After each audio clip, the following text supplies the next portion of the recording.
and welcome. This is the All 12 Signs video series for Pluto entering Aquarius, which will happen on the 20th or the 21st of January, depending on where you live. I will be reading for Libra and Virgo in this video. This is a big transit. This is the second ingress that Pluto will be making in the sign of Aquarius out of 3. It will be doing so again later on in the year. In these readings, I'm covering from the 20th of January to the 1st or 2nd of September, of like, what are we learning from this transit that's then preparing us for the bigger, longer 20-year transit that will be happening at the end of the year. As I said, I've done a collective reading where I've broken down the mythology and the meanings behind Pluto, what that was in relation to Capricorn, and also then moving into Aquarius. I did that last year when Pluto first went into Aquarius, but it's all still very relevant information to bring depth of understanding of what Pluto means and how that's showing up for you in the sign of Aquarius. Right, my name's Chloe. I work with card divination, astrology, and I channel energies through my body. It's just one of the ways that I channel. I've been channeling physical light language for nearly 3 years now, and recently I've had the vocal side of the light language get activated. So these are all going to be happening during the readings. I'm channeling energies from different dimensions to help us heal, help us clear stuck energy, and open up portals to source to get us in alignment with our soul's frequency in this incarnation. Even if you're not consciously aware of what's going on, is helping activations in the light body, clearing stuck energy, and just generally trying to release and transform. I'm still integrating the vocal light language. Sometimes I'll get words in my head that are linked into what's being transmitted. Other times it's just in relation to what I'm saying, what's going on. So just even if, as I said, even if you're not consciously aware of it, it's still providing a lot of activation. Right, for those of you who know your time of birth, I really recommend you check out the sign that falls in the first house. This is called your Ascendant, where your rising sign is. Each of the signs will be as if they're in the first house. That will link closest into the astrology. However, this does not invalidate you looking at any other part of your chart, perhaps where your Pluto is, and look to the house that's in, right? Look to the themes of that house and apply those themes to the messages that come through. Helps give a more holistic understanding of what's showing up for you in regards to this Pluto transit. Right, I'm going to leave it at that. Keep the introduction short and sweet, and then kick off with Libra. Libra rising. How you doing, Libra? Right, for those of you who don't have Libra in the first house, look to the house that it does fall in your natal chart. Look to the themes of that house and apply those themes to the messages that come through. It's as if all that connotations of your Libra in your natal chart have now all moved to the first house. Astrological points, celestial bodies, themes of house have, so that's how you can connect to the messages that come through, because I'll be reading for Libra rising. So imagine you have Libra in the 8th house, so themes of exchange, outside world resources, the give and take between you and anything other than yourself. Those themes, just apply those themes to what comes through in the astrology and in the tarot.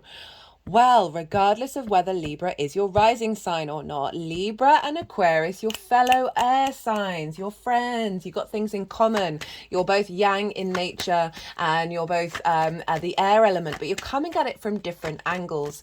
Aquarius is fixed energy. It can maintain, it can keep going once it gets initiated. And Libra, you are the initiator.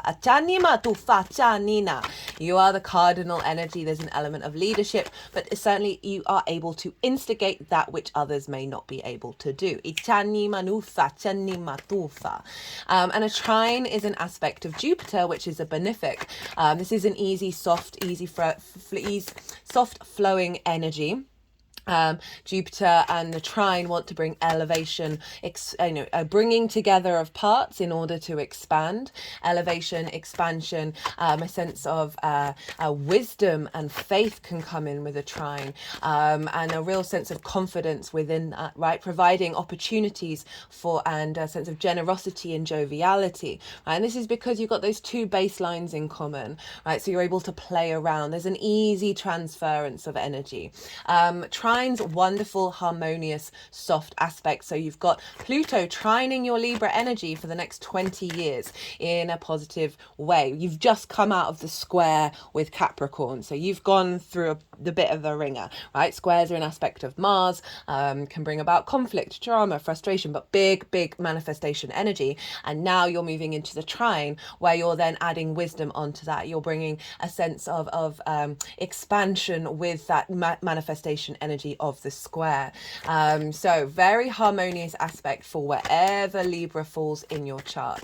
I would say with soft aspects such as sextiles and trines, we can take them for granted just because they feel a little easier. So we sort of, feel like it's inherent within us, and therefore can take it a bit for granted. So I do always bear that in mind, because then it can help you understand, okay, well, I do need to take some activation, some manifestation energy with this expansion, with this elevation, and the bringing of wisdom and faith that this trine is activating for you, Libra. Okay, so that's the general Libra Aquarius axis, sort of the mind element, the air element, fast moving, wanting to share ideas, wanting to communicate with one another. So you're very powerful with Pluto moving into the sign of Aquarius. Right, I'm reading differently for this transit than I do in normal not normal transits, but regular transits, such as the lunations that I'm doing at the moment. Just because this is a longer transit, so it's over the next 8 months up until the 1st or 2nd of September. By the way, all the dates, all the degrees, all the different cards that I'm pulling, piles that I'm pulling for cards, they're all in the description box. So I know there's a lot of information. I can't help myself. I love context. I love nuance. It's just who I am. But it's in the description box, so don't get worried that you're going to forget what's been said, because it is in the description box. So I'm pulling cards for 8 different piles. And so this is going to be 2 rows and 4 columns. So the first column is linked into what's happened in the sign of Capricorn. And this is what has been composted. So Pluto is very much linked into the cycles of life, death and rebirth. Composting, the fact that energy never disappears, it transforms into something else. And that's a key thing with Pluto. So that journey with Capricorn, admittedly, Pluto is going to go back into Capricorn and really finalize certain things for a couple of months at the end of the year, September to November. But the first column is what has been composted during this last Pluto transit, right? And then the card underneath that will be what is this what energy that got composted, what is that transformed into? It's always really important to sort of honor what you've learned from the previous transit and how that's then building onto the next one. The second column is going to be what is the challenge / quest. And I don't mean challenge in a bad way. I mean, like, what are we activating? What are we striving for? What are we working with? What sort of frequency is showing up for us to navigate? So that is, and then underneath that is the wisdom. What wisdom can we draw on to help activate the challenge, activate the quest?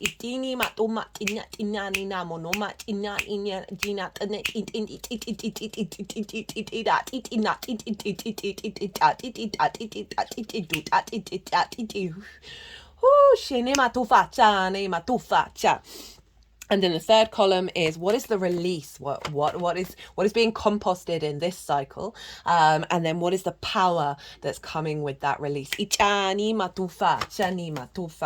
final row is what is the apex? What is the pinnacle of this transit? What is that bringing through? And Shanima turned up in every reading. Is one of the Aquarian cards.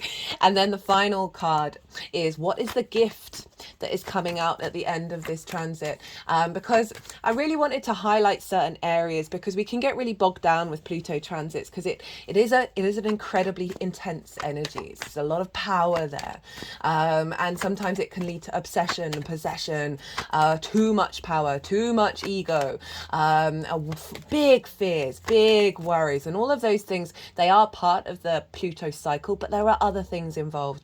And sometimes what I love about astrology, really, it helped my mental health so much, of understanding myself, at a deeper level, understanding the people around me, understanding the world at large, and understanding situations that are happening in my life. And so I really wanted to focus in on key themes that you can then, if you're stuck in the middle of the intensity, if you're stuck in the middle of the fear and the worry, you can just sort of zoom out, maybe look at the card that comes up, have it on an altar somewhere, or just have it so you can see it in the corner of your eye. That helps you reconnect back to that energy and say, okay, breathe, let's take a perspective, let's zoom out. And that's very, Aquarius is very good at that.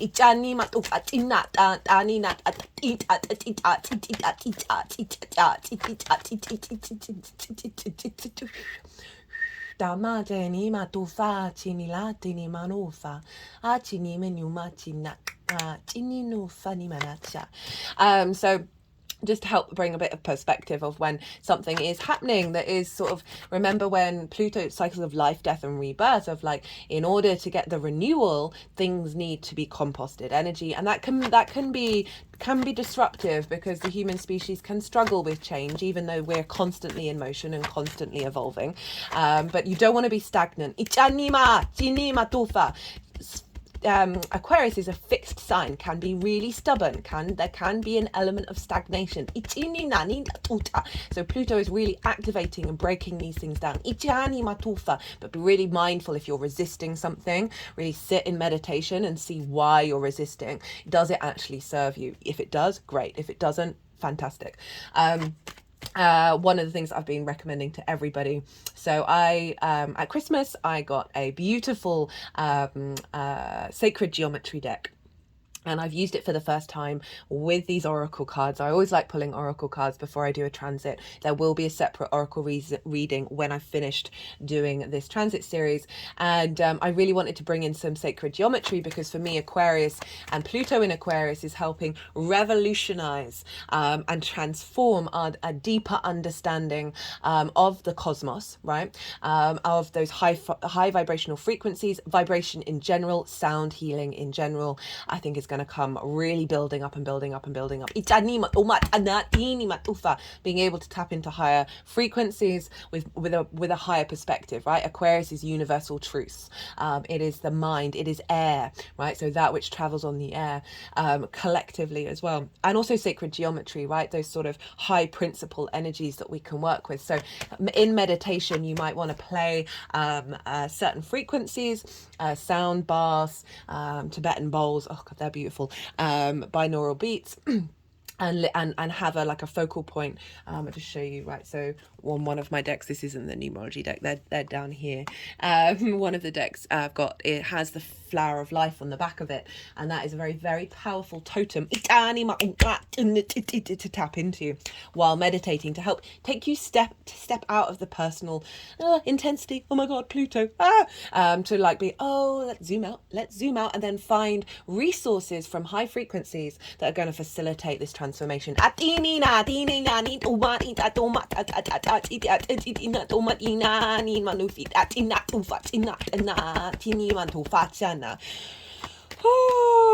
But this is a trine for you, Libra. So this is not going to be as difficult to say as an opposition, conjunction, or a square, which can be more in your face, right?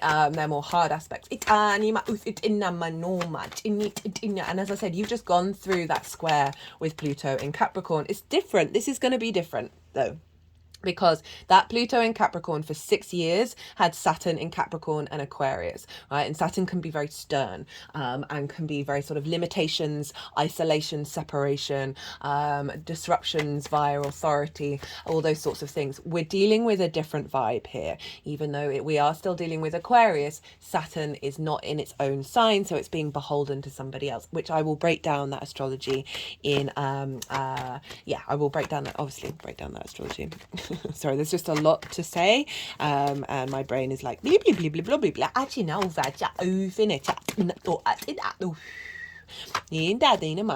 Libra rising. What's going on for you? Where is this happening? This is happening in your 5th house, the house of creativity, the house of joy. This is your creation energy. Everything I'm going to say after this is all linked into your creation energy, your spark. How do you create in the world? That's sort of tapping around the heart space. Around the heart rather than the heart chakra. Right, so the house of joy. This is where, as I said, our creativity, our pleasure comes from, right? And that doesn't just have to be linked into romance. This should be you should find this in every area of your life. And I feel like that is our mission on this planet, to bring in pleasure, joy, and meaning into our beings. Despite what's going on around us. So you've got such a powerful transit happening for you, Libra. Right, what else did I want to say about that? Right, so this is play, amusement, games, pleasure, romance, dating, children, both literal children, your own children you may work with, as well as the creative things you birth into the world that can feel like children and your inner child.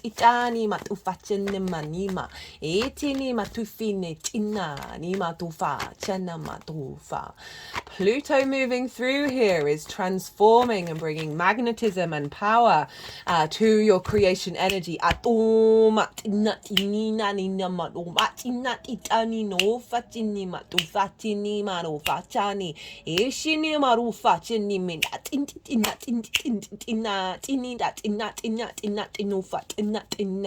may get some really forward-thinking ideas in relationship to your creativity, because Aquarius, whereas Capricorn is sort of more looking traditionally and more to the past, Aquarius is looking to the future. It's very galactic. You think about the star card in terms of the tarot.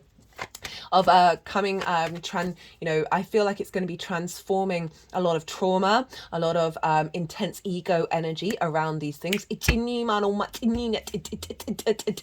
to be disrupting some certain ideologies that you may feel like are very much to do with you, but are actually deep in your unconscious space, that come from not only influence from the outside world in this lifetime, but ancestral and past life energy as well. Any blockages of being able to tap into your universal truth around your creativity. Aquarius can be seen as very egalitarian, of accepting of other differences in people, and wanting us all to work together. It's sort of, as I said, very sort of galactic, very sort of space age, and this is it's more of this zoom out perspective, right? This higher perspective of really being able to fly through the clouds, right? The water bearer of Aquarius, and see for miles and miles and miles, rather than being very personal and very in your feelings. It can be very detached, Aquarius, but it is incredibly liberating, because you're able to sort of zoom out with that. But you may have felt a detachment around your creativity, around your joy, around what pleasure is. And I really feel that Pluto is going to be helping transform old blockages around this, of this detachment that may have built up and calcified, and coming in and like reigniting sort of unconditional love as well,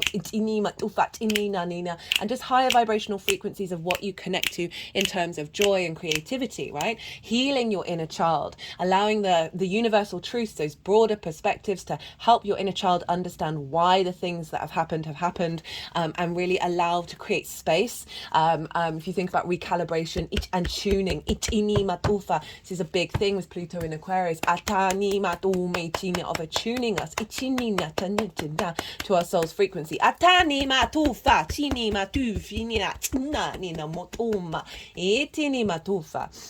So this is trining your ascendant and your first house. So that is how you embody your sun or your moon in your actions and your deeds, depending on if you've got a day or a night chart. And so this is the lens in which your sun or your moon operates through your actions, right? Your instinctive movement through the world. It's the navigator. So the navigator receives the directions from the captain, either your sun or your moon, and then it has its own flavor of how it moves through the world and moves through this cosmic ocean that we're all floating on. It's your body, it's your appearance, it's your character, it's often how other people see you. This is the house of self. And so you've got Pluto trining this, of bringing deep manifestation, deep transformation, deep magnetism and power to your creation energy. And then all of those other things fold on from that, getting you in alignment away from distorted ideas of pleasure, distorted ideas of what romance shows up for you, of your a connection to fun and amusement. And that's all trining your ascendant. So it's bringing the wisdom and the confidence to be able to embody it.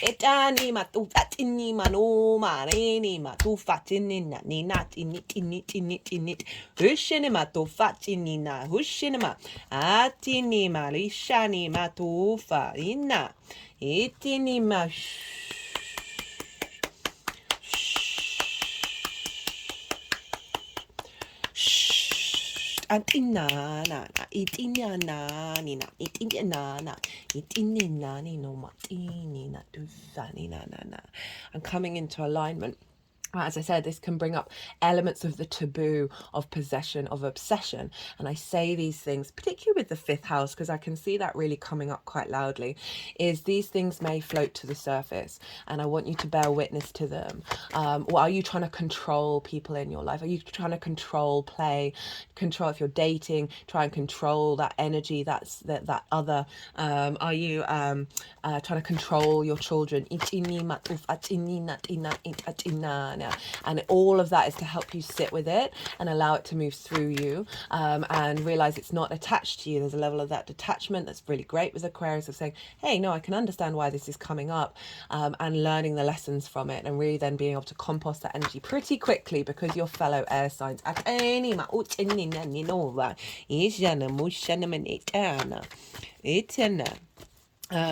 what else did I want to say with that? Also, Pluto's like 7 generations. It's linked into that, of clearing away 7 generations of restrictions from your past life energy, and also ancestral work. Any blockages around finding joy, of being able to have the space and time to be creative and tap into pleasure, and any distortions around whether you've not had children or not, whether whether that's a wound for you, or having children. It goes both ways. That all of these things Pluto is going to be bringing to the surface in order to transform, so just bear that in mind when these things are coming up. But overall, I'm really just feeling a sense of magnetism to your creation energy. As I said, sitting with those frequencies around Aquarius can be really, really helpful to help tap into that higher vibrational frequency of Pluto. And now Pluto, with that power, right, with that intensity, there's a neutrality to Pluto, because it's honoring the cycles of life, death and rebirth. It's honoring the creation and destruction of the universe, right? We put emotions onto those things, and Pluto is very much like, well, this is just how it is, right? And so we can tap into that neutrality and experience the joy of all the things that are unfolding around us. So that can be really useful to sort of zoom out with that one, especially in the sign of Aquarius. And Pluto is also known about, it's obviously connecting to the dead, so gathering resources from your ancestors that are facilitating your growth and your creativity. Some channeling can be really good done here.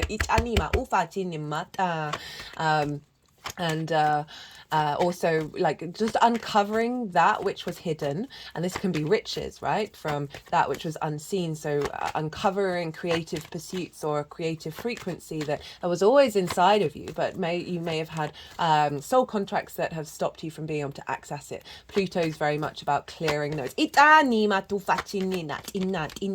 you've really got to honor the cycle of it, right? So there's I talk about the mythology and the collective reading, and also the planet, and as I said, Aquarius and Capricorn, so I do recommend it. But there's one myth. So Pluto was like really frustrated. It was like he the one thing that it would be like hard no to is anyone who wanted to resurrect their life or resurrect that of a loved one, because it's cheating the system, it's cheating the cycles of life, death and rebirth.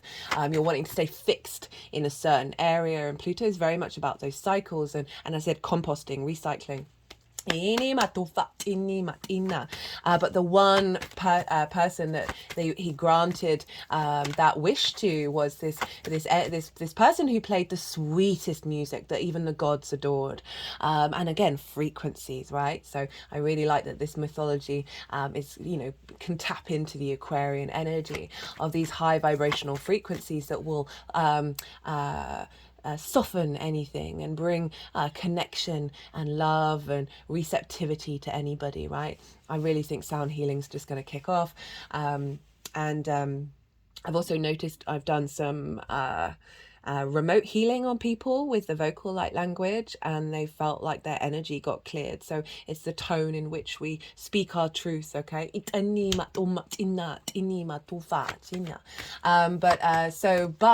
this person, their loved one got resurrected and they had to walk out of the underworld, but this person didn't trust the process and turned around and their loved one disappeared, right? So we have to trust the process. If we're going to ask for resurrection of certain things, we have to trust the process. And just generally, it's like saying trust the process of the cycle of life, death and rebirth, right? If you're gonna step into that energy, you have to honor that there may be disruptions, there may be things that fall away that you may have thought that were really important to you, but actually aren't serving your full embodiment of your innate power.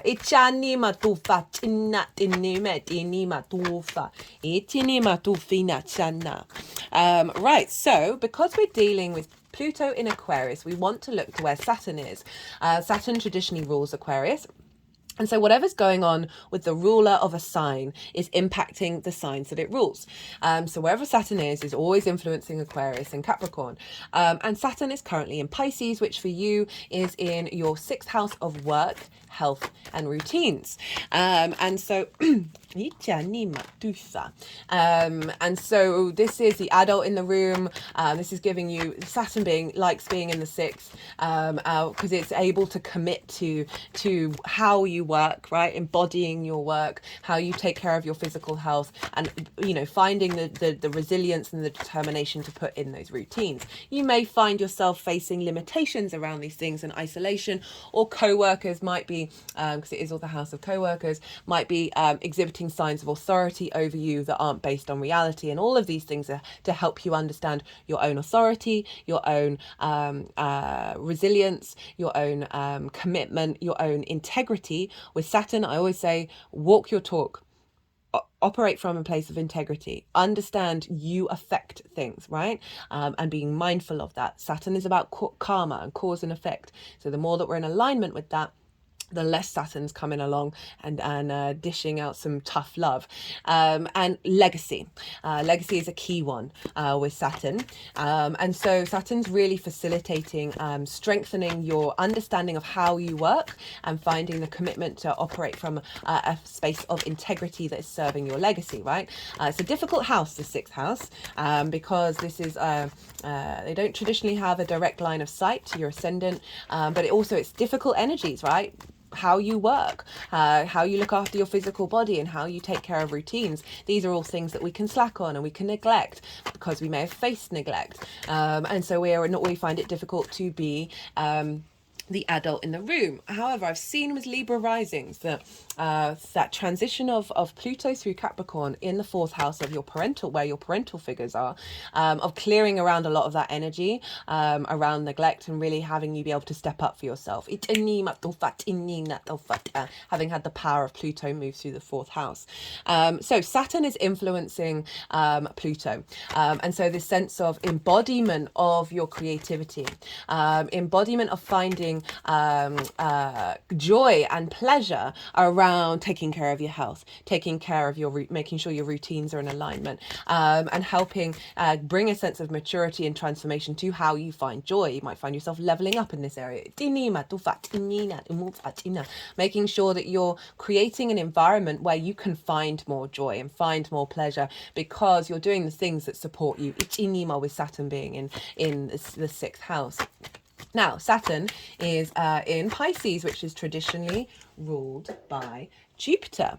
And so we want to look to where Jupiter is, because Jupiter is influencing Saturn and therefore influencing Pluto.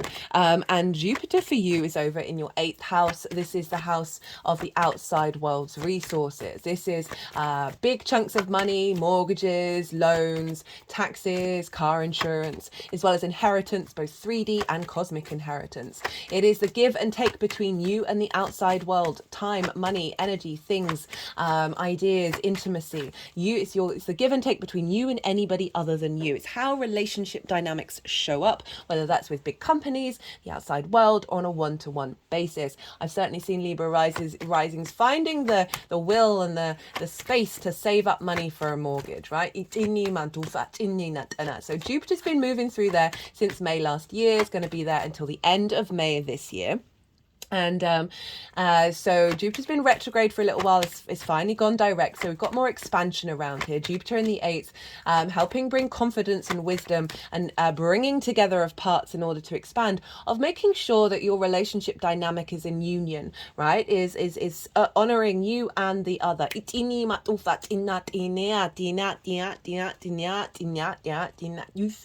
Sometimes we give too much, sometimes we take too much, sometimes there's codependency, sometimes we want to rely on the outside world for resources, and that stops us from taking action around how we want to be and who we want to be. All of these things can fall away with Jupiter moving through there, because you've just got some more confidence in who you are, what your needs are, wanting them to be respected, and also seeking that from others, right? Finding wisdom from outside world's resources to help facilitate your health, work, and routines. Okay. Also bringing a deeper connection with source energy, finding wisdom from source, and a sense of elevation in your, just in general, with your relationship dynamics. And so all of this is feeding into work, health, and routines, of making sure that there is a sense of expansion and generosity, and ease with those relationship dynamics, or at least finding and questioning your understanding of those, in order to bring about confidence, that making sure that after Jupiter leaves Taurus, that those are going to be in alignment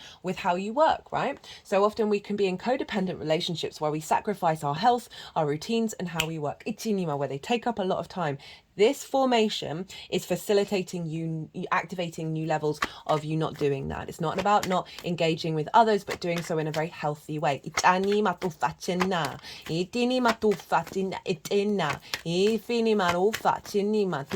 So these expansion of the resources from the outside world, as well as your understanding of relationship dynamics, is feeding into facilitating your understanding of how you embody your work, all right? And not necessarily prioritizing others over that embodiment.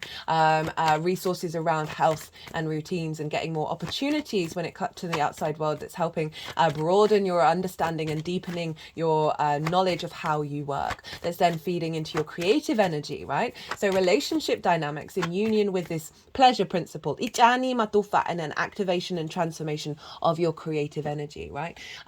Making sure that relationship dynamics that don't serve joy in your life, that don't bring ease and flow and play into your life, being cleared out, as well as facilitating a more creative energy into the way that you work, and then going backwards into those relationship dynamics, getting resources from the outside world, as I said, that helps facilitate your understanding of how you work, which, and then that's, work can be anything. It's how you figure things out, and that's feeding into how you get creative.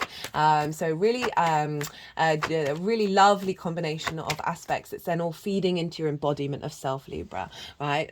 By an aspect of Jupiter.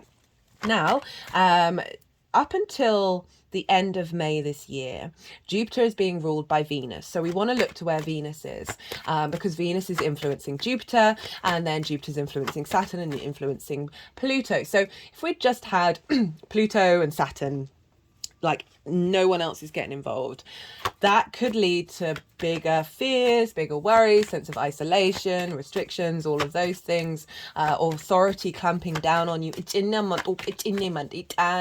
think we saw quite a lot of, at least one side of it. There are obviously wonderful things about Saturn and Pluto combined, but Saturn can be very stern, can be very sort of detached. There's it's not the generosity of Jupiter, right? And so we may have felt we may feel the heaviness of this transit, if that was the case. However, So Saturn is being governed by Jupiter for the next 2 years. So we've got 2 years of the malefic, greater malefic being governed by the greater benefic.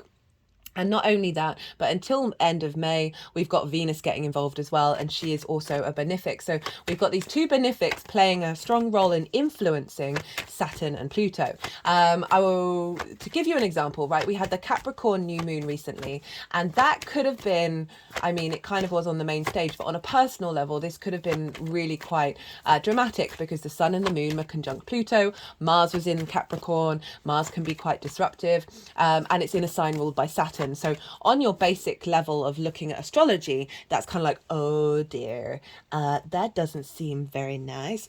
But Jupiter was ruling Saturn, and Jupiter was in the sign of Taurus still, so ruled by Venus, and Venus was over in Sagittarius, which is a Jupiter sign. So we had a feedback loop between Venus and Jupiter, which meant there was such ease with the grounding strength and confidence and motivation that came through in that moon. Ichi ni matufa. If you've not seen it, I do recommend it. I work with 6-month cycles.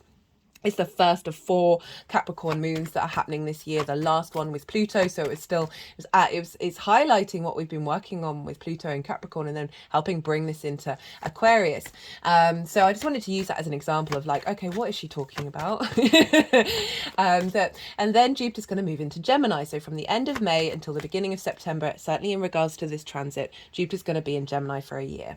And so, you know, we've now got a shift of gears, and Libra for you, this is creating a grand air trine. So now we've got Jupiter in Gemini, Pluto in Aquarius, and whatever you've got in Libra. And just generally, if you haven't got anything, your Libra energy is being part of a grand air trine. So this is a feedback loop between all the air signs of wisdom and expansion and elevation.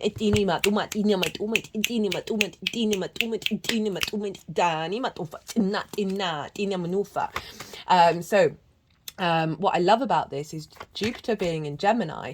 Gemini is very playful. Gemini is able to collect a lot of information.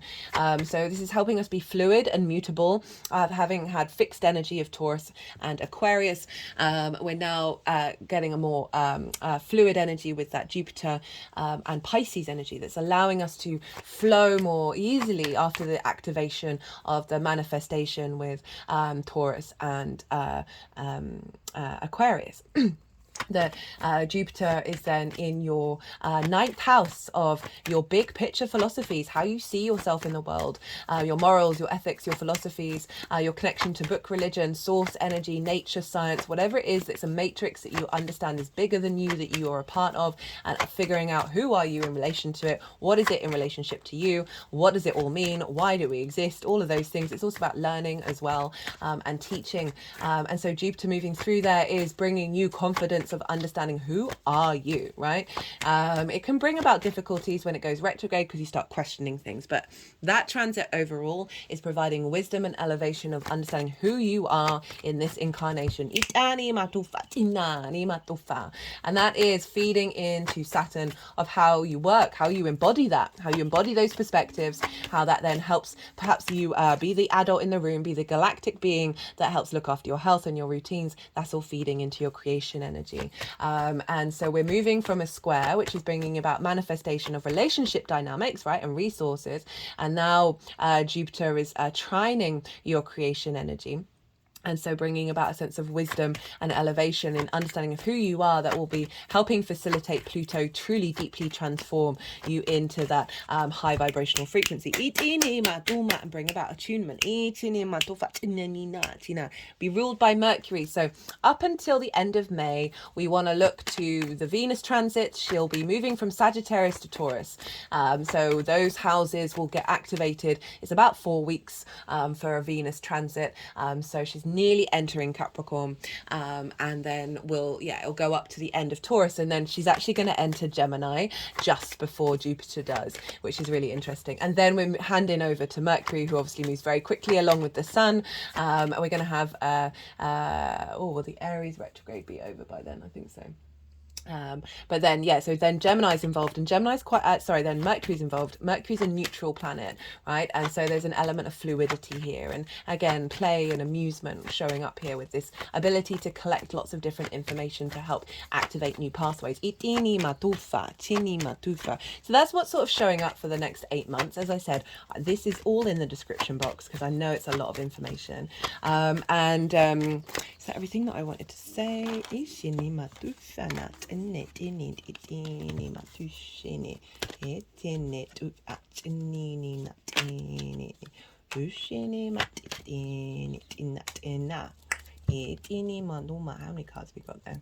Got 8. Itini matitini, itini matini tinatina, ishinema, itini matina ata, itini. Okay, I think that's enough. Look to where your Pluto is in your natal chart. Look to the house that it's in and the themes of that house, because those themes are going to get activated as well for this transit. So that will help give you a more personal understanding of what's going on in the skies. Is that everything? There are some other stuff that I want to talk about, but I'll do that in relationship to the tarot. So I'm going to soften my mind and go quiet and let the energies move through me. They're going to move the cards around and then they're going to put them into the 8 piles. And I call you just to soften your mind as well.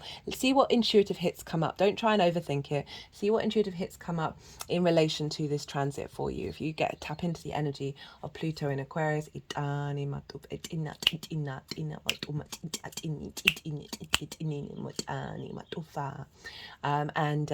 we'll come back around the other side. Etini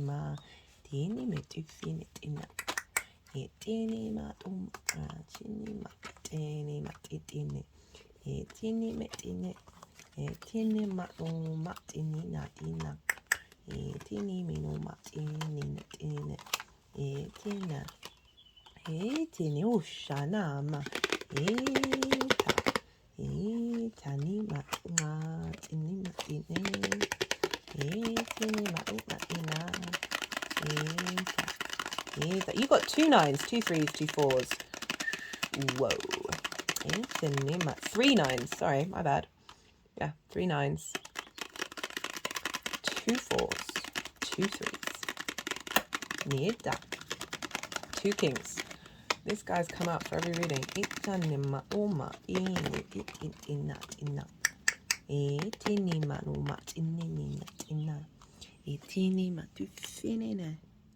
Etufini matani utini mo etini manatina eta etini matini matini tina tini matuma tini etini tini tini tini tini etini tini tini tini tini tina tina matina etini matufini matuma etini etini ma tu etini matume tini matina tana etini etini chini machina etina matufa china etini matufini tina nama etini etini etina etini matufini natina etini na ufa etini matu matina chini na tini na etini maruma chini na etini tina etini matu matini tini na etini etini matu tena etini mena tana etini mitufine etini matumene etini tino shene maufasinene etini ma tina etini ma nina etini matufine matufana nina titina etuma tini etini mitufini matine etini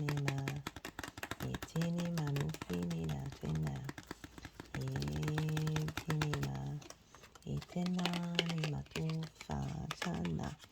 Tini man tufini mana. Tini man o ini mana. Tinina na no tinina. Tini man chana. Tini man le le le le le le.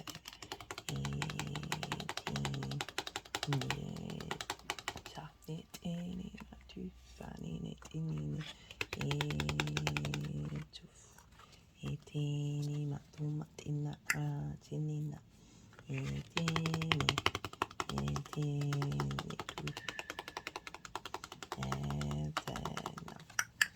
Tini matufina.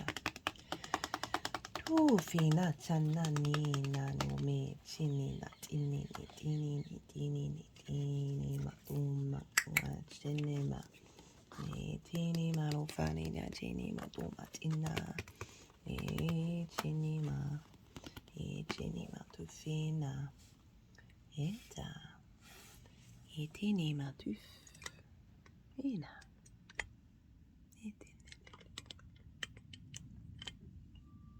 Okay, Libra. Right, so what has been composted during your Pluto in Capricorn journey?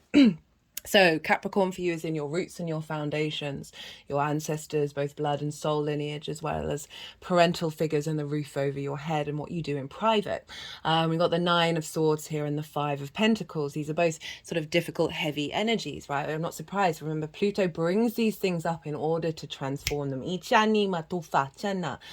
of Swords is anxiety, sleepless nights, maybe, you know, worrying about lots of different things that have been going on and not being able to see solutions, right? This is sort of nightmares and staying up all night and just generally being so consumed by the heaviness of your thoughts. You know,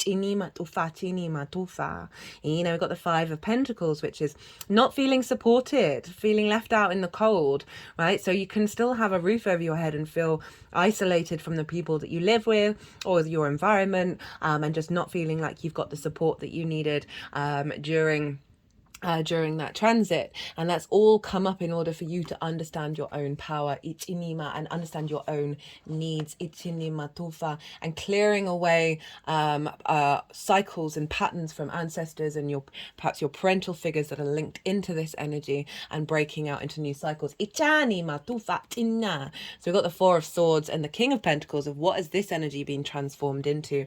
Love this for the 4th house. So this is knowing that you are held by something bigger than yourself, right? It's usually a church in the original Rider-Waite, but this is music, so it's frequencies, also potentially the Big Bang, Ichanima, the universe, Atanima Tufa.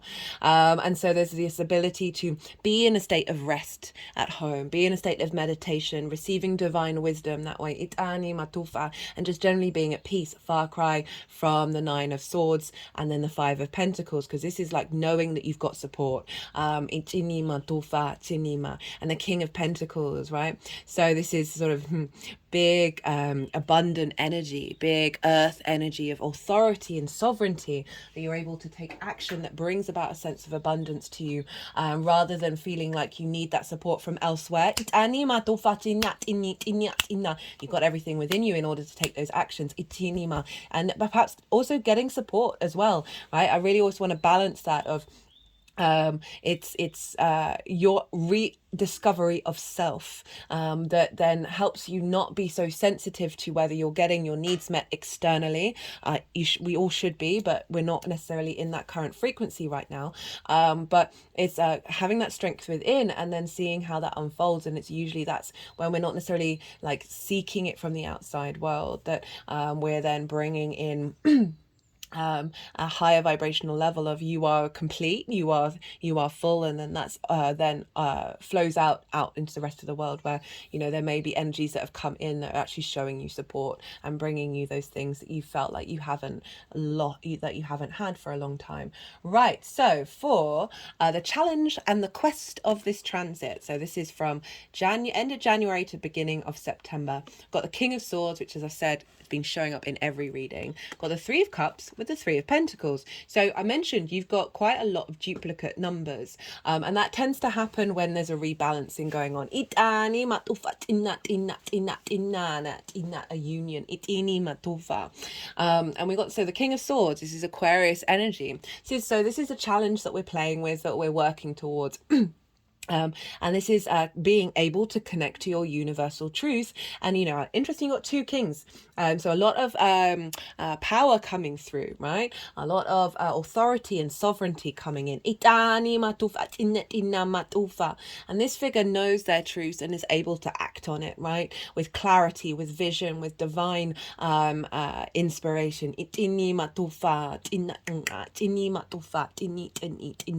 So this is with your creation energy, right?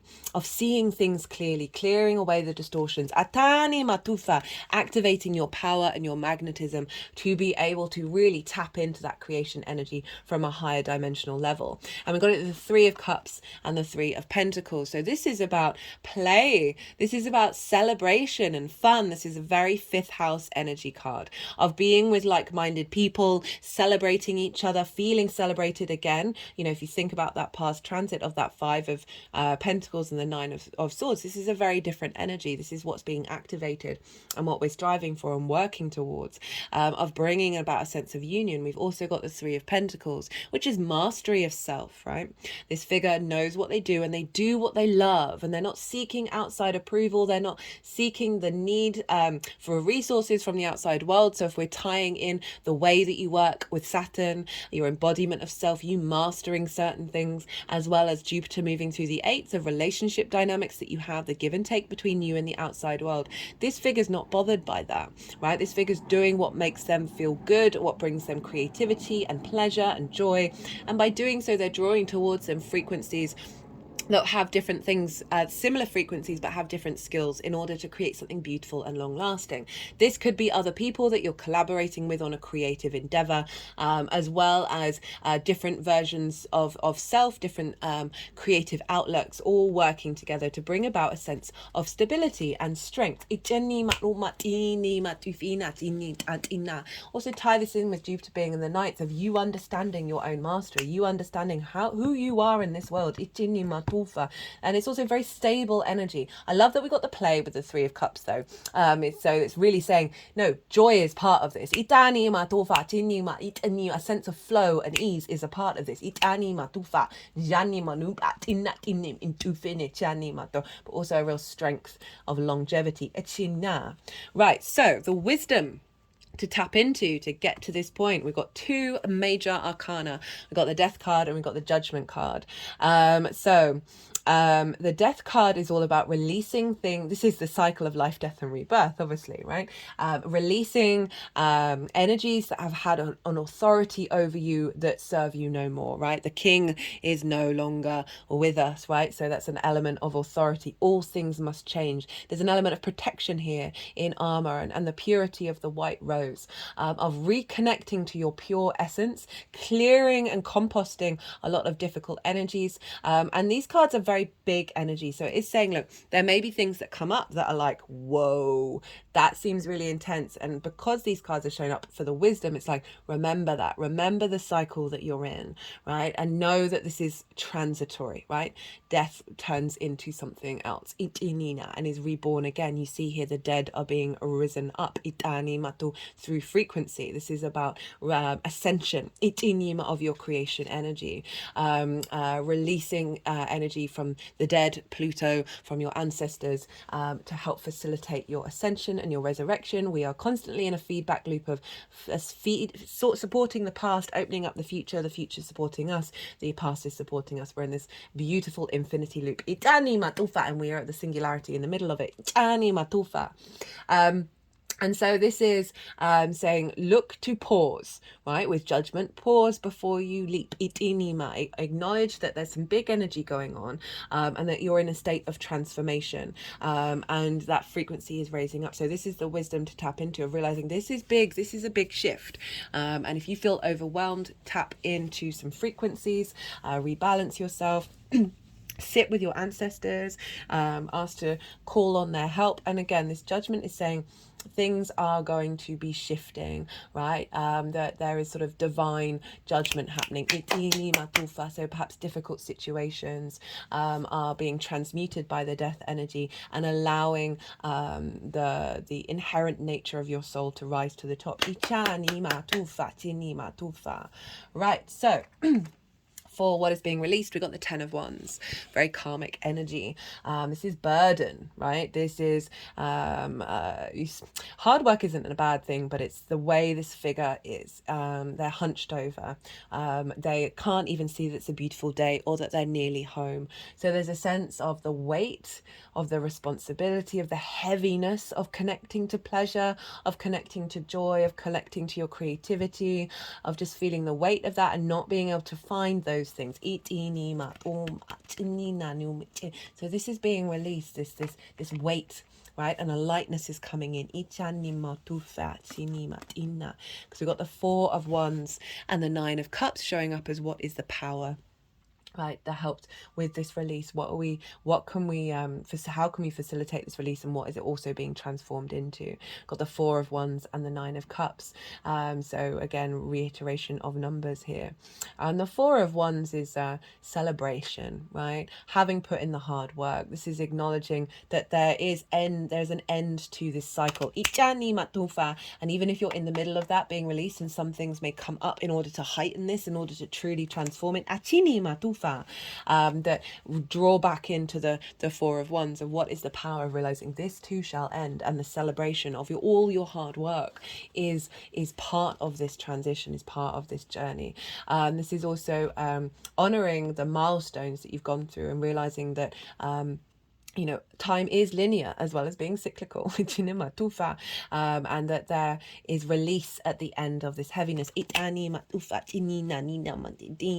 also about temporary joy, and that's connected to the Nine of Cups, right, which is about internal pleasure, internal emotional contentment. It's also the wish in the bottle, the genie card, but I do like to focus more on the sort of gleaning and tapping into the energy of just feeling good in yourself.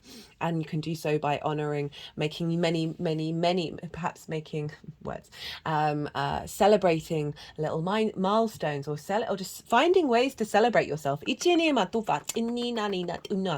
this Ten of Wands, I love this card, right? Because the power behind somebody who can carry that Ten of Wands is phenomenal. Celebrate that. Do a little dance. Smile to yourself, sing, tap into your inner child. What would your inner child want to do? How would they want to celebrate? They'd want to dance, they'd want to play. So it's finding those little moments is the power that is can help you move through this, as well as just generally at the power behind this is this desire to this incorporation of feeling more good. These are very happy cards, right? Of feeling good in your creative energy, feeling that joy, that pleasure. That has felt like a burden. So with this release, we transform this into power. And then we link that back into perhaps work, health, and routines of like that maybe being a bit heavy, and you being able to, once you step into a space of gratitude, that is your power to help work with this gratitude then, and allow that feeling, that embodiment of celebration, pure bliss and joy of the gratitude of existing, right? That can be really difficult. But it can help then bring about resolution, bring about solutions. That are serving these new relationship dynamics, that are serving your ability to embody your work.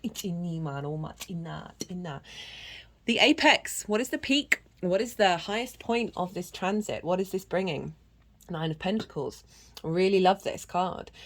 This is very independent energy. So if you've faced any codependency, faced any difficulties around how you get your pleasure, how you get your creativity, rather than seeking it from the outside, this is all about an internal power. This figure knows what they need to do in order to take steps in the long term that are going to bring about this space of abundance. We've got the King of Pentacles, a very abundant card, and the Nine of Pentacles towards the end of this it's activating a great sense of power within you that is bringing about pleasure, long-term pleasure, joy, and creativity, right? But it's not, it's moving away from codependency, as I said, that 8th house energy where we can prioritize other people over ourselves, where we may have felt neglect as children, that then we recreate that in the 6th house. So all of this is saying this combination, Jupiter moving into Gemini, you knowing who you are, right, is really activating this 9 of Pentacles.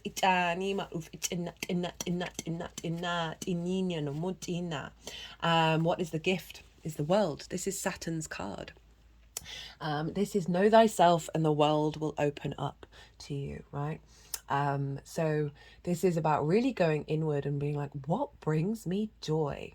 Like, and peeling back those layers, peeling back the limitations, pushing the boundaries about who you are and what you are, testing things, and really getting to the root of yourself. And when we do that, we clear down a lot of limitations and boundaries that we no longer need, and it's opening up to the creativity and the possibilities from the world around us. So I really like this is the gift of knowing what brings you pleasure, knowing your creative energy, and then seeing the world. Once you tap into that innate power within yourself, this then opens up possibilities out in the world. Right, let's get some qualifiers for you, my lovely Libras. And all the while, you've got the South Node in your sign, Libra. So you're doing big refinement of self, which I think is kind of why we've got quite some duplicate. This is karmic bonds clearing, energetic clearing, rewrite your story, live your truth.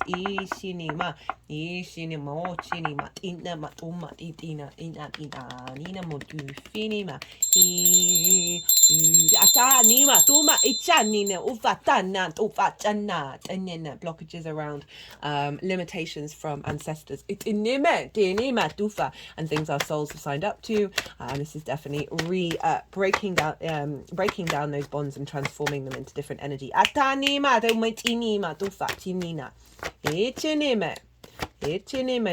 Right. Got the devil. This is Capricorn energy, trapped, loss of freedom, fear, ruthlessness. So really highlighting what you've gone through with that Capricorn energy. As I said, that's squaring your Libra energy. So that would have been bringing about there's the power of the devil card, which is also being able to harness the 3D realm, the fertility of it all, which is what I feel is activating by being underneath that card. So you had that squaring your Libra energy, so that would have been really intense. So like we're moving into a trine now. We've got temperance, balance, miracles, combinations, environment. So this is calling us to bring us through this journey, right? Through this, remember, you're going through the cycles of death and resurrection. And with that, you're going to be discovering parts of yourself that you don't really know, right? Or that you're going to be refining yourself into operate into a space of joy. They're wanting to focus over environments. That's been a key word that's come up, and some of the cards that have come up for other signs have been linked into environment. That Pluto has the capacity, just cut the deck and got source, love and light. Pluto has the capacity to change and transform the environment that it's in, right? And so like bringing in a level of innate power within yourself where you're feeling more confident, especially with the Jupiter influence of who you are in this regard, right? And then refining that and working towards that. And when the original Rider Waite was temperance, this angel's got 2 cups and the water is flowing up into a cup, right? So it's going against the laws of physics, right? So it's implying that something is breaking outside of the norm by this refinement.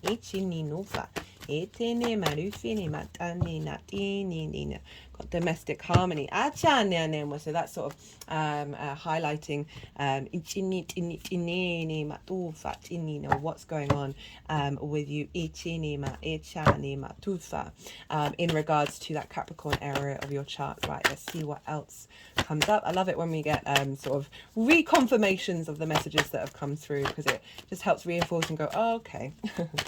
This is coming from 3 different angles now. I love a lot of context. I've got trust issues. Manifestation. Oi, chanima, tufa, tinna, tinina, na, tinina, bringing about joy, collaboration, engagement. Ichanima, tufa, chanima, tina. Cut the deck and got environment. So this card I think has come out for nearly every sign so far. Shifting your frequency to be more in alignment with your universal truth. Right, I'm going to leave it at that, Libra. I hope you enjoyed this reading. Oh my goodness, over an hour. I certainly did. Yeah, I'd love to hear from you. But otherwise, be good to yourself, Libra. Be good to those around you. And most importantly, be well until we meet again. Virgo rising. How you doing, Virgo? For those of you tapping into the Virgo energy and it doesn't fall in your first house, which is your rising sign, look to the house that it does fall in your natal chart. Look to the themes of that house and apply those themes to the messages that come through, as if that Virgo energy, with all the connotations of your natal chart, astrological points, celestial bodies, themes of house, have now all moved to the first house. So say you've got Virgo in your fifth house of your creation energy, your pleasure principle, children, play, amusement. All of those themes will apply to the messages that come through in relation to how the astrology comes in, with it being in the first house. So right, regardless of whether Virgo is your rising sign or not, Virgo and Aquarius in conjunct one another. This can be a bit of a discombobulating energy. It doesn't have a traditional aspect between one another. We're dealing with 6 different energies trying to work out how to play with one another. Virgo, you are mutable earth and yin, night in nature. Aquarius is fixed air and yang, day in nature. So this is where it can be crossed wires, putting in a lot of effort, but discombobulating, because you're essentially trying to herd cats, right? You're trying to get 6 different energies to work well with one another. And sometimes this can mean sometimes this can mean not seeing eye to eye, because often when we come across differences, then we can feel threatened by it, right? And feel shame that I don't have that energy within me. But what you really want to do is make sure that all these energies are, honored and work together. And then you start creating, once you do get that herding cats level upgraded, you're then starting to create with 6 energies, right? So you're breaking outside of convention. It's very innovative, very inventive energy, and so this is a pretty powerful transit that's happening for you wherever Virgo is happening in your chart. Yes, it may require a bit more effort and a bit more hard work, but what comes out of it is unique to you and unique to your experience, rather than conforming to that which has come before you. So for those of you who didn't catch the introduction, I've been channeling energies physically through my body for the past nearly 3 years. It's a form of light language, and recently I've had the vocal light language get activated. It was just before the Sagittarius new moon. I'm still integrating all of this, and these will be coming up throughout the reading.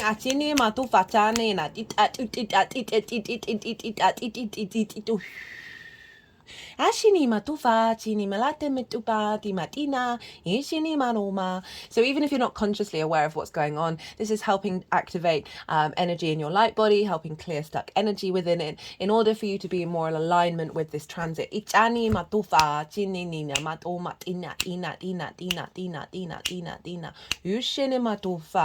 Now, this transit I'm working with, so Pluto moves into Aquarius on the 20th or the 21st of January, and will be leaving on the 1st or the 2nd of September. So this transit, the cards that I'm pulling for this are covering this transit. This is the 2nd ingress of Pluto out of 3. And so there's a collective reading that I actually did at the ingress last year. Even though it was related into that ingress, all the themes and a big topics that I talked about in that video are still very relevant. I break down the mythology around Pluto, the meanings that we get from a Pluto energy, the planet itself, the links into Aquarius, Saturn being in Pisces, and so that will give you a deeper understanding of what this transit's all about. So as I said, even though that was for the first ingress, a lot of that information is still very relevant. So you might want to go check that out to have a broader, deeper understanding of what Pluto's doing for you in the sign of Aquarius. Right, so I'm pulling cards for 8 different piles. There's going to be 2 rows and 4 columns.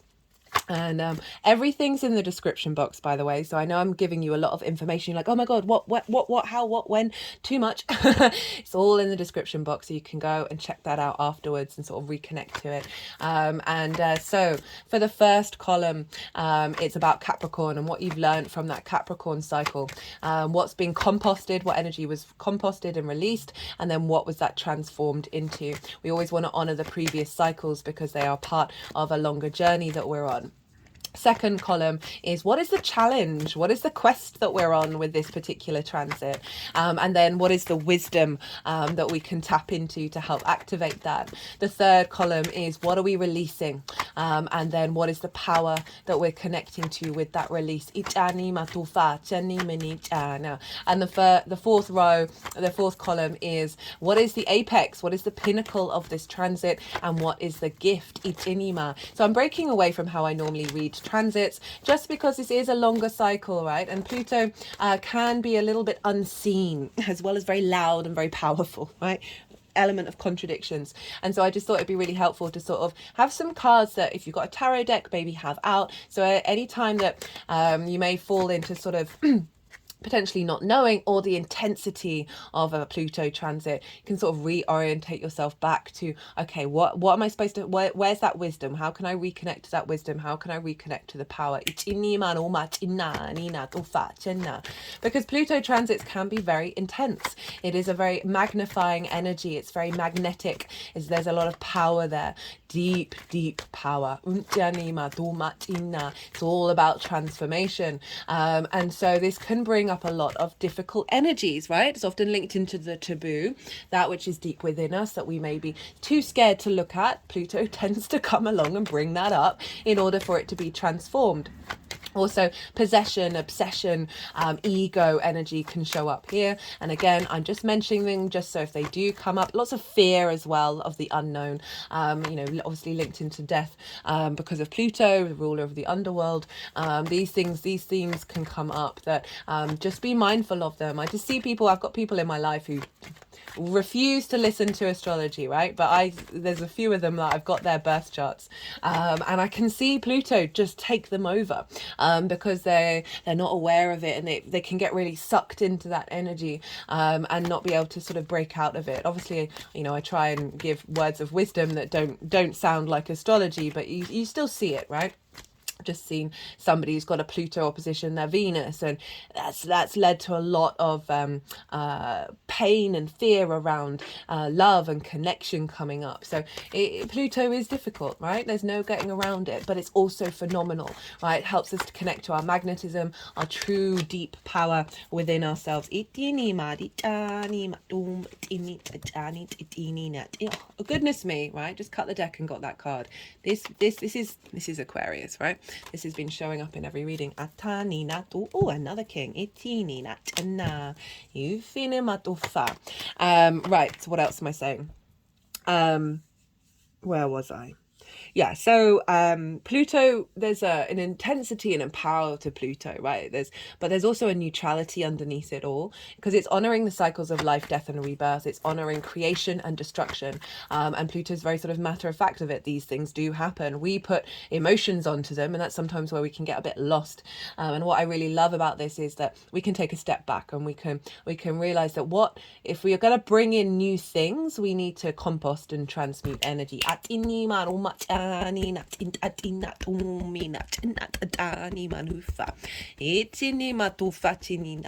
obviously we're rediscovering our power and our magnetism and just and our ability to transform. Right, so where is Aquarius for you, Virgo rising? This is in your 6th house of work, health and routines, the adult in the room, how you work, how do you embody work, your physical body, how do you take care of that, the routines that you put in. So the reason why I call it the adult in the room is because we can find it difficult to access these things. I see a lot of neglect show up in the 6th house because if you face neglect, then you then recreate that. Well, most of us do. Obviously some of us are able to be like hard no to that, but so this is where sometimes we don't necessarily step up for ourselves and bring in our own power. I often find that relationship dynamics can bring in a sense of codependency, which means you then neglect yourself, right? As well as an understanding of what's going on in the world and the resources behind it. Ichani matufa of seeking things from the outside world that then mean if we're not getting those things, then we sort of neglect ourselves and we can move into a form of addiction. Ichani manufa tinanina titina ushini manufa. So Pluto's moving through here. What does this represent? Well, transformation in regards to you understanding how you work, right? Bringing power and resources that have been hidden, right? It's often linked, obviously, it's the dead ancestor work coming up, resources coming up from past ancestral lines, both blood and soul lineage.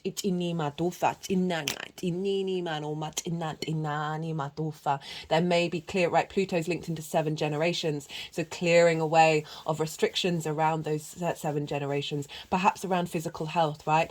Carrying wounds from previous incarnations and ancestral work that don't belong to you, right? And are being released with this Pluto transit. Bringing potential disruptions to work in order to reorientate you into your soul's frequency. Rediscovering talents and skills that may have been hidden from you.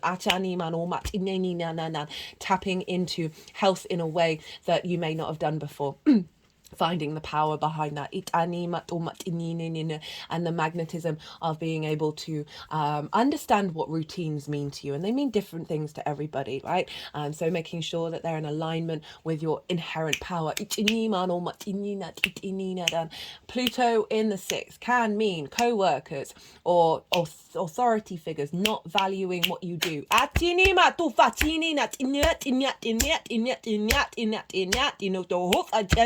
And this transit is going to be helping transform that, where you're not seeking that validation in order to keep doing what you need to do and what you want to do. And by turn, then being recognized.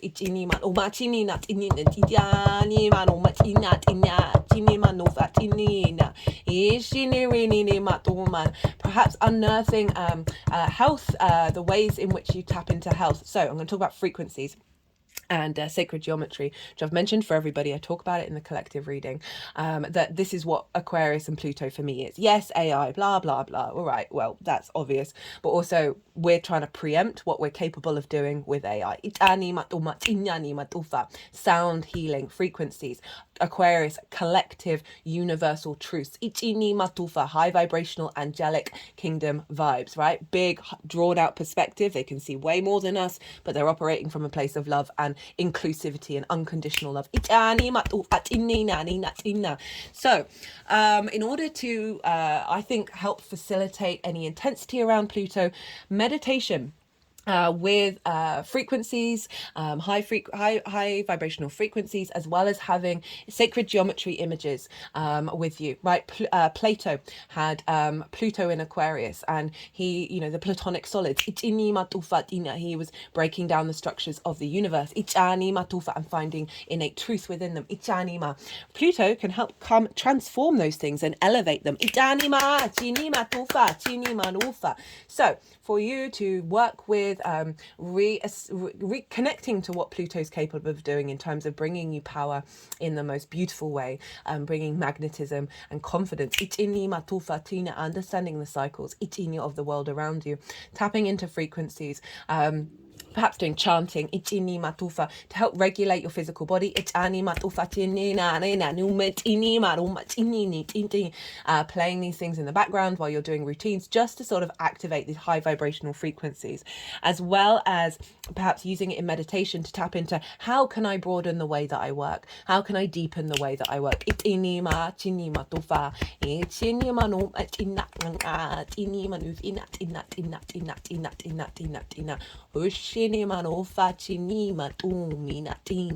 Often with Pluto, you can find you're recreating scenarios from past lives in order to clear them out. Pluto can make things really loud. Okay, so we'll just bear witness to that. Be an observation of, are my needs being met right now? Is my innate power being supported or neglected?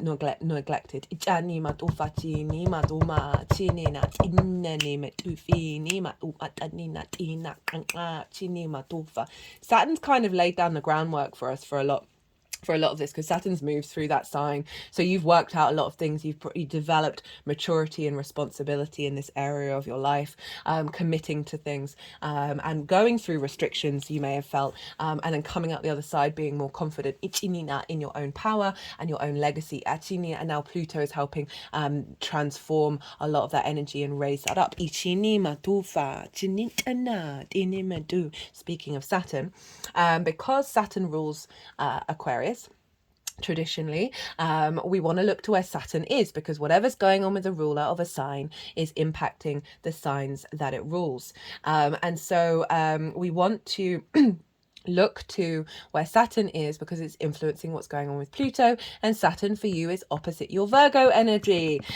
So for Virgo risings, this is in the house of other, right? Let me just rewind a little bit. So this is so Pluto's in conjunct your ascendant, which is how you embody your sun or your moon in your actions and your deeds, right? The ascendant is your navigator. It's getting the information from the captain, which is either the sun or the moon, depending on if you've got a day or a night chart, and then it's moving through the world from its own lens. And so this is your body, your appearance, your character, and often how other people see you. So you're getting this unique in conjunct energy where you're bringing in these sort of universal truths, this sort of pragmatic air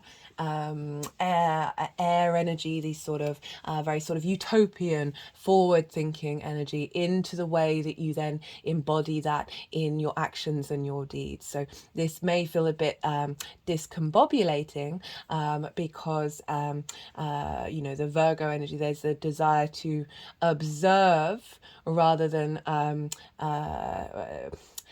seek it's more through the observation of the exterior that it understands itself. Whereas Aquarius, there's a certain innate truth that it knows inherently within ourselves. So that can be a bit discombobulating, but if you want to use the powers of observation with what these truths that are coming in and then seeing how you embody them, that can then really elevate, bringing the nurturing, nourishing energy of Virgo, the healing energy, atini matufa, to how you heal yourself, how you embody your work of bringing that deep nourishment into a sign that can be very pragmatic and very there's an element of detachment. Now, with Aquarius, we always want to, and especially with this Pluto transit, we want to look to where Leo is, because with that detachment, we want to rebalance with going from the heart space. And you have that in the 12th house, where a lot of your magic is stored, but also a lot of grief, isolation, depression, anxiety, all of these things can show up. And you really want to step into your constructs of who you are, and understand that that's coming from a heart space, and really allow these frequencies to come in to facilitate that rather than separate yourself from that. Now back to Saturn. So Saturn's in the house of the other, right? This is one-to-one relationships, business partners, one-to-one clients, people you work with on a one-to-one basis, intimate friends, long-term committed romantic relationships, as well as your relationship with Source. This is how you show up and what you're drawn to in relationship dynamics. What's important.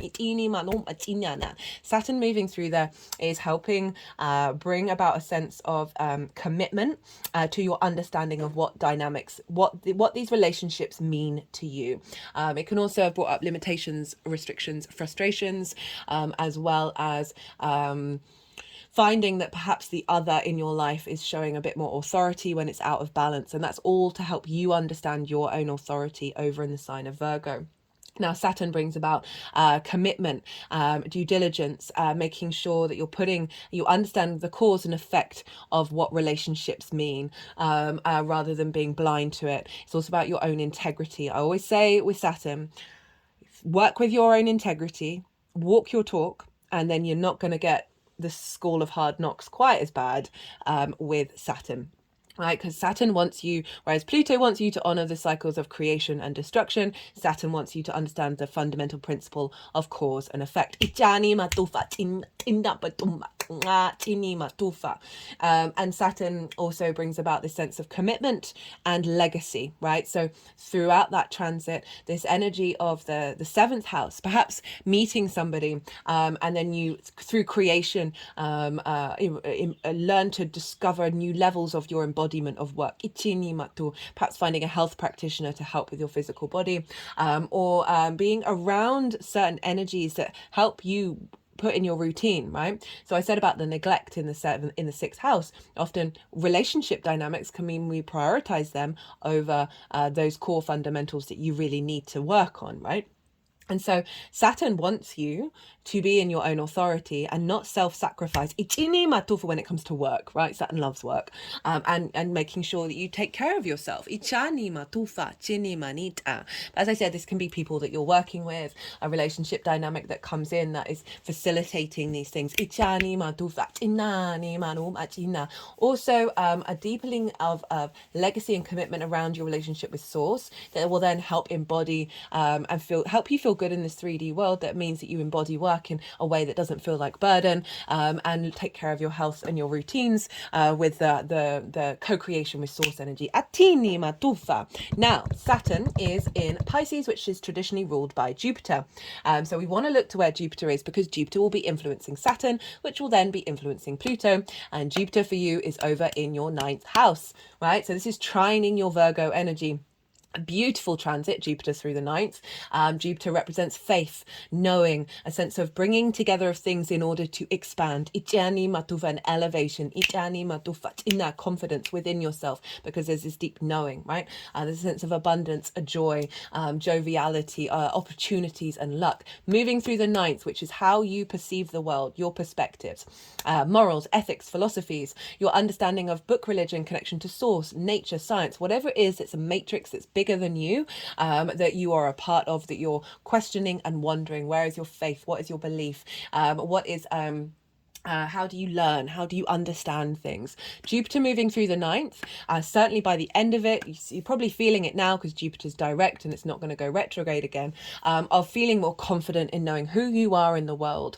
Now, all of that is, perhaps getting more wisdom coming in, different perspectives. All of that is feeding into your one-to-one relationships. And then that is so making sure that this transit of how you work and how you take care of your health and routines is in alignment with who you are, which means your relationship dynamics are becoming more in alignment with that. That's then fulfilling and sustaining your nourishment to yourself of the sixth house. Now, up until the end of May, Jupiter is going to be ruled by Venus. So Jupiter and Venus are the two benefics.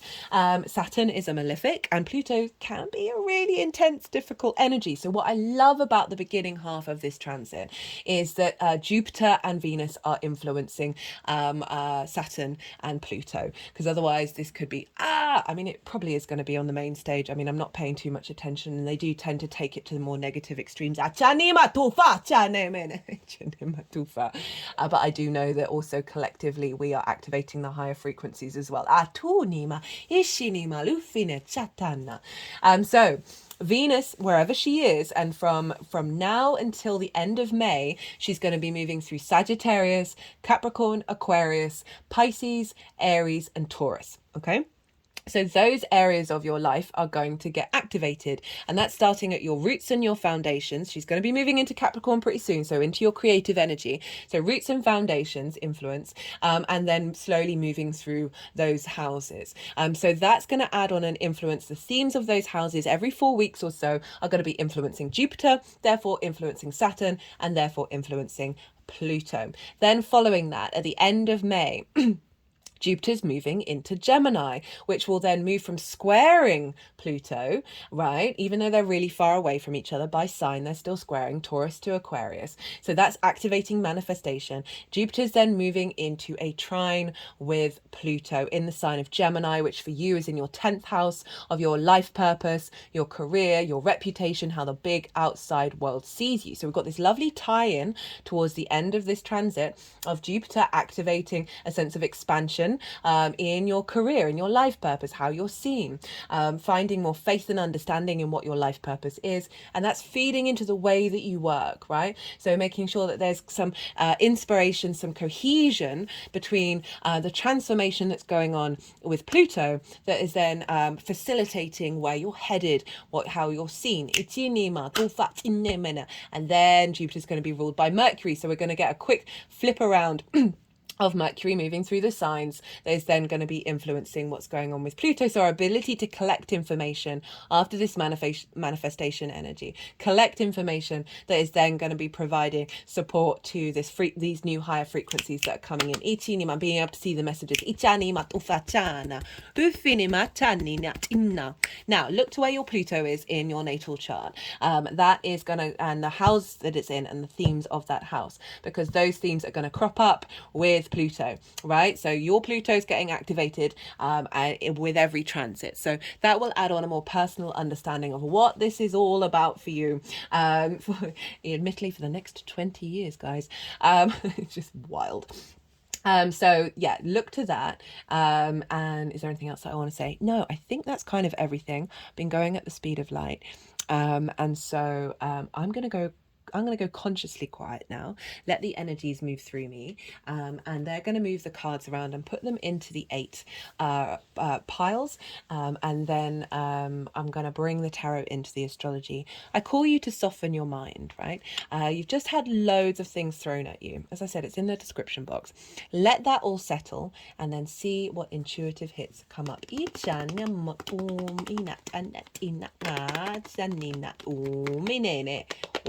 Nat itani nat itini nat ina china chini minusha ne matina itini matuf itene chini matufina chini natini itini matushana itini matushana tine. Oh my goodness, 3 kings. Right, how many cards we got? 1, 2, 3, 4, 5, 6, 7, 8, 9. Okay, cool. Achana mata 3 kings. Whoa. I mean, this is Pluto energy. It's power. Yijani mato sovereignty, authority. Achani minufine. Achani minufine ne mato matini ne dinina tini inu matina. Itini matu fitini metina tini no matini matini manu. Itini mano matina tini na tini tina tina. Grantene. Chini mitufe chini matina chini maru fene shana itini namu idani matinta tinta ufe shana itini dufina chini na chini matushane me etene matufine danani matuma.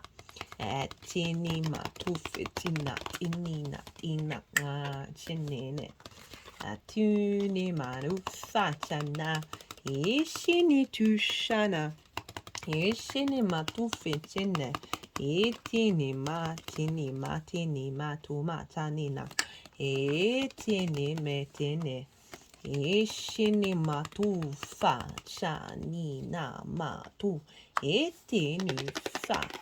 Itini mit ane ina ana. Itini no itini na ina. Itini ma shinima.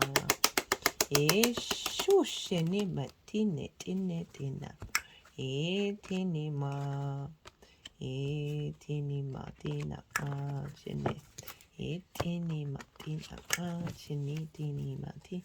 Atana matufa et fini matufa ni na tina etini na inini na inina etini matufi ni na ta na Itini matufa ni tini nama.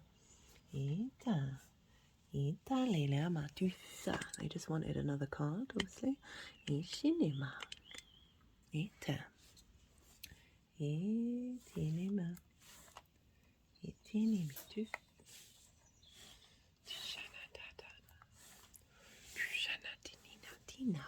Itina my titine. Ishana nana. Itini. Right, okay, Virgo. We've got 4. What was composted during that last Capricorn Pluto transit? Excuse me, I just got something in my throat. Oh, sorry, I thought I pressed pause before I coughed. Do apologise. Just a human being here, guys. Right, so what was composted? 5 of Pentacles, 8 of Cups.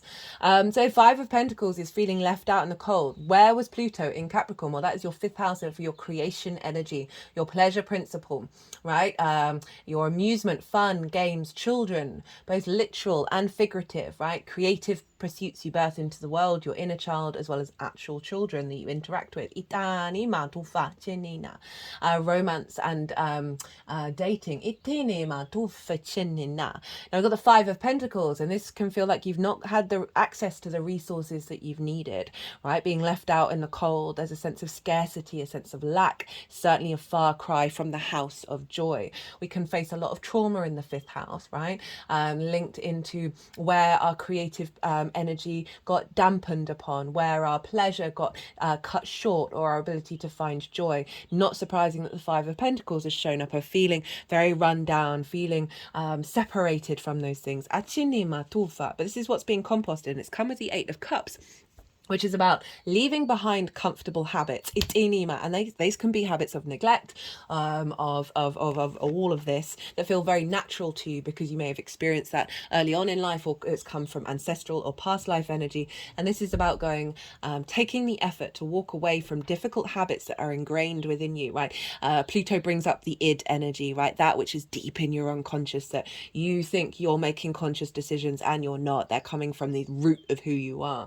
And this is about the ability to step away from that and go and find a higher perspective. So that's what you've been working through and composting, and it's turned into the King of Pentacles. What more could you want? The sense of abundance, of action, of sovereignty, of being able to embody through action that of the material realm, right?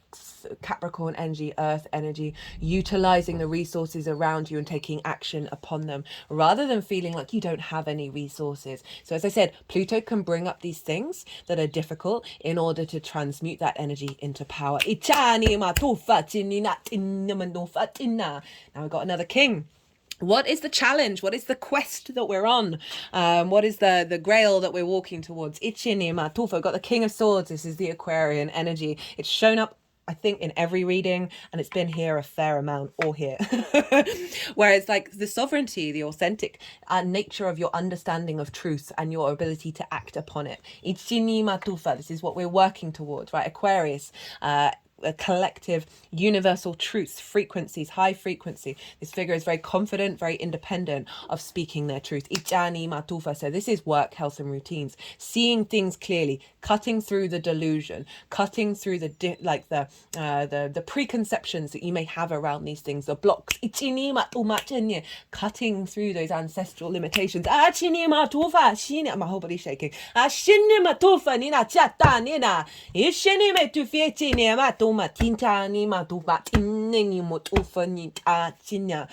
what is the wisdom? How do we get that place? Get to that place.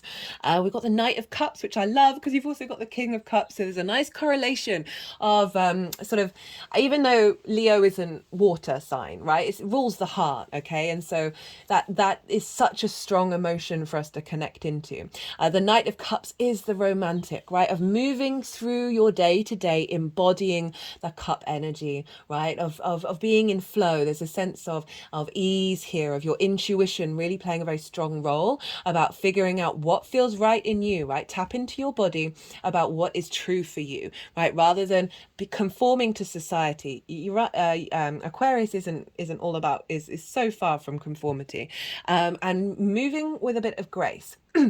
and ease, despite things may be difficult, right? This is tapping, as I said, tapping into your intuition, your creativity, of seeing the experience and the journey that you're going through with ease, right? Rather than seeing, oh God, what's just happened? Oh, this is really intense. When you're feeling a really intense emotion, because obviously Pluto can bring these things up, have the Knight of Cups somewhere and tap into that energy of like, this knight is just moving with ease, right? With those emotions, right? You're able to hold the space of the Knight of Cups as well as the intensity of something. But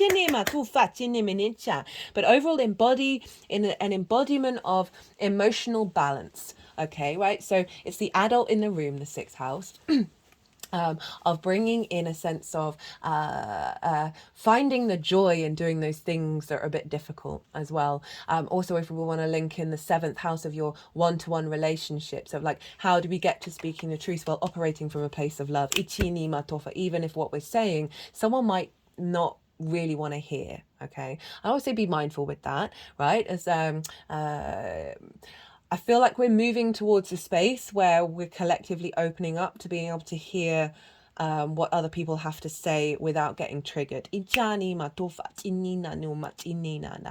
making sure that what you do say and the truth that you are bringing to the table is coming from that place of love.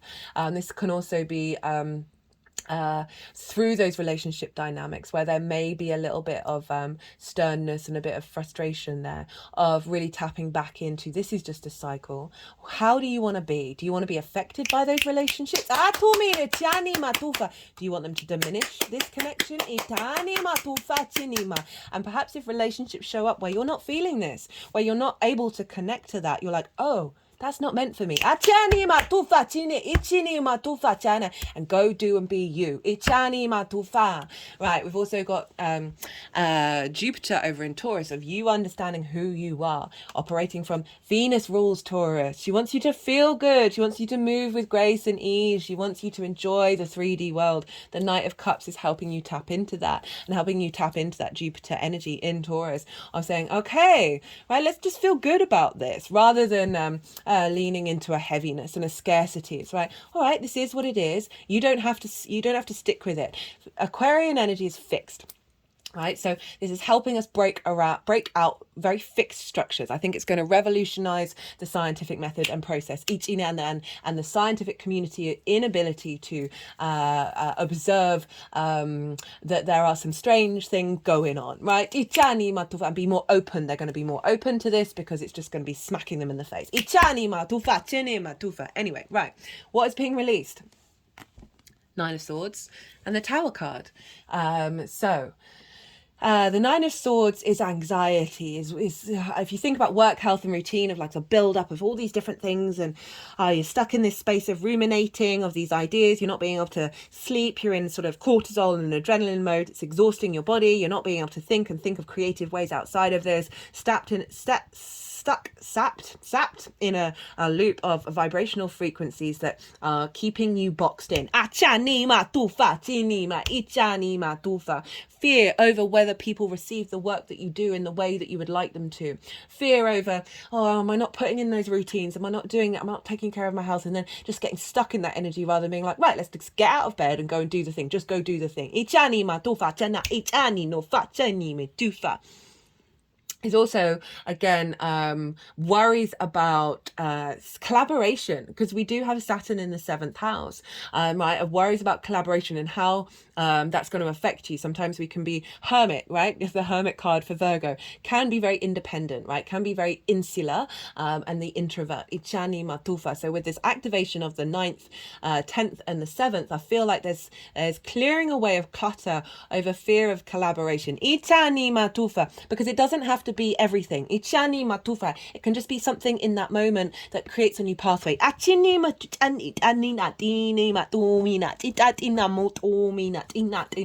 Fears and worries over not being in a relationship that works. And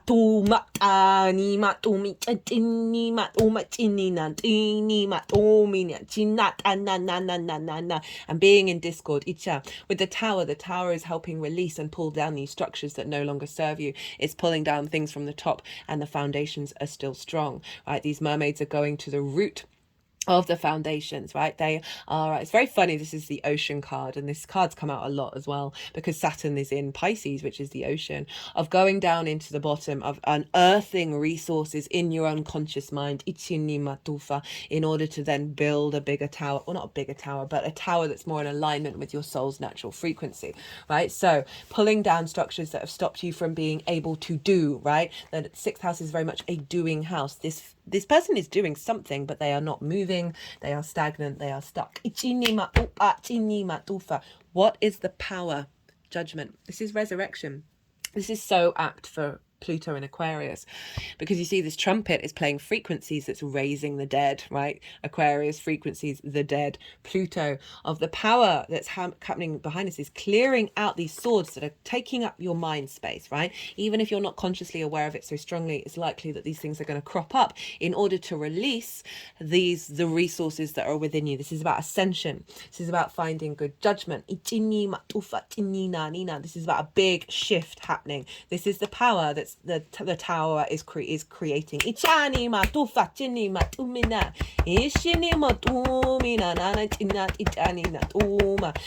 this can be about recognition in the way that you work, or being supported in these difficult things by one-to-one relationships.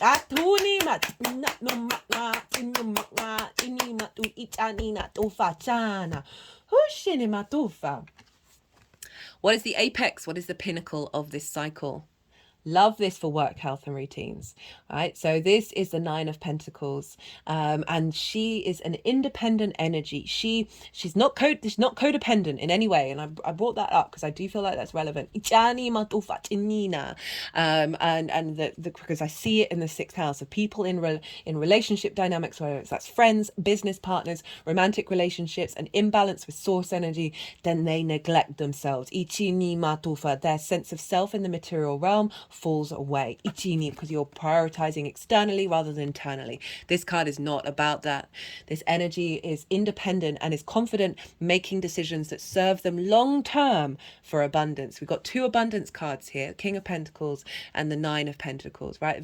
They've both got grapes in them. Well, traditionally the Rider-Waite, grapes on the robe.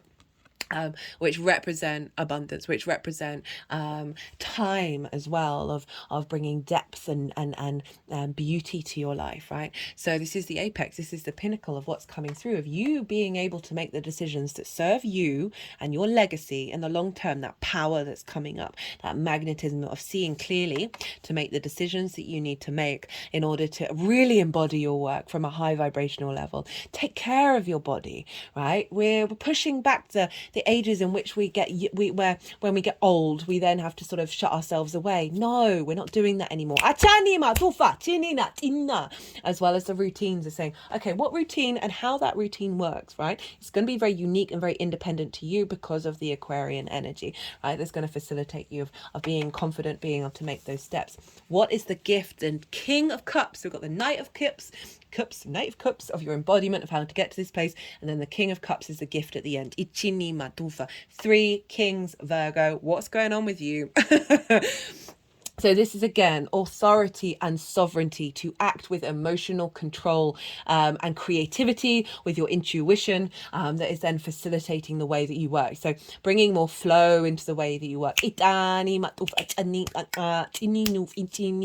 this is all towards the end of the cycle, going to be activating your career house and your visibility. So you're building throughout this transit this sense of sovereignty within yourself, this sense of power within yourself. You're magnetizing things and activating them. So the gift that's showing up is emotional control, which is brilliant and kind of hilarious for a Pluto transit where people can lose their tiny little minds. I say that with all due respect. We've all got tiny little minds because we all have that aspect within ourselves that cannot zoom out of a situation. The King of Cups is like, I'm sitting on an ocean on a stone throne. Do you think I'm bothered? Just cut the deck and got the World card. Renewal, rebirth, reincarnation, celebration. This is Saturn's card. Definitely to go with Judgment as well.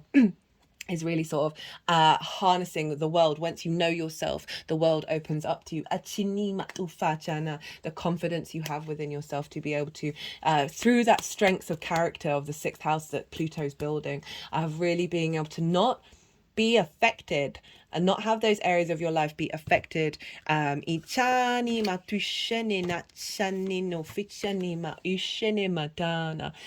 don't neglect yourself. Right, so cut the deck again, got nature, environment, and nature has shown up a lot in these other card decks, because Pluto has the capacity of transforming your environment and bringing you into a new cycle. We got perspective, right? Aquarius, all about perspective, being able to see why things have gone the way that they have, make peace with them, zoom out, not get stuck in that emotional field. Yes, emotions are a wonderful thing, don't get me wrong,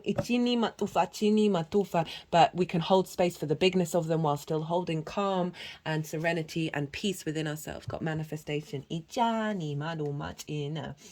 Love that for the sixth house, of because it's a difficult house of really being able to manifest these desires that you may have around these aspects of your life that can lean towards half these are around the wrong way.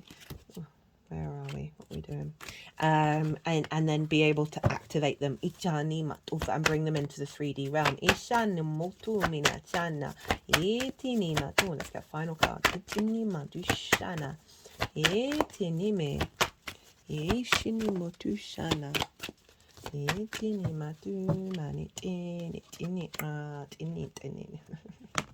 Okay, they don't want me doing that.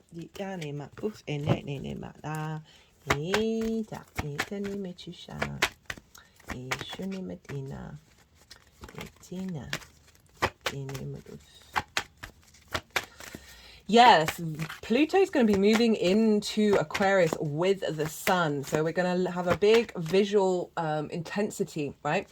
The clarity of the sun is going to help highlight what's going on with that Pluto ingress. So you might want to be aware of what pops up around those couple of days to see, giving clues to what the rest of this transit is all about for you. Intuition, right? Going with that King of Cups, of being able to tap into those high frequencies based on your intuition. It's the way that you work, right? You can utilize these things in order to facilitate the other areas. Right, Virgo, I'm going to leave it at that. I hope you enjoyed this reading. Be good to yourselves, Virgo. Be good to those around you. And most importantly, be well until we meet again.